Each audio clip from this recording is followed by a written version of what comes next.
Big boss సీజన్లో Tanuja Gowda winner material అంటూ ఆమె ఫ్యాన్స్ సోషల్ మీడియాలో చేసే హంగామా అంతా ఇంతా కాదు. అసలు ఆమె తప్పు చేసినా దాన్ని కూడా వెనకేసుకొస్తూ చాలా బలంగా నిలబడుతూ ఉంటారు. అయితే నిన్నటి ఎపిసోడ్తో తనూజ ఫ్యాన్స్కి కూడా ఫ్యూజులు ఎగిరిపోయాయి. ఎందుకంటే తనతో పాటు తన కప్పు ఆశల్ని కూడా తనూజ ఒక్క ఎపిసోడ్తో ముంచేసింది. మరి అంతగా ఏం జరిగిందో చూద్దాం. బిగ్ బాస్ హౌస్లో కప్పు కొట్టడం మాట పక్కన పెడితే కనీసం కెప్టెన్ అవ్వాలన్నా కూడా మిగిలిన వాళ్ల సపోర్ట్ తప్పనిసరి కావాలి. ఈ విషయం అందరికీ తెలుసు. ఉదాహరణకి ఈ సీజన్లో ఇప్పటివరకు కెప్టెన్ అయిన ప్రతి ఒక్కరికీ ఏదో ఒక సందర్భంలో మెజారిటీ హౌస్మేట్స్ సాయం చేశారు. అలా చేయడం వల్లే వాళ్లు కెప్టెన్ అయ్యారు. ఈ వారం తనూజ కూడా అలానే కెప్టెన్ అయింది.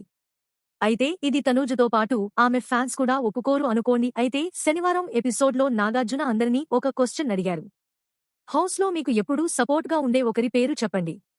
అలానే మీ ఆటని ముంచేసే మరొకరి పేరు కూడా చెప్పండని హౌస్మేట్స్ని కోరారు.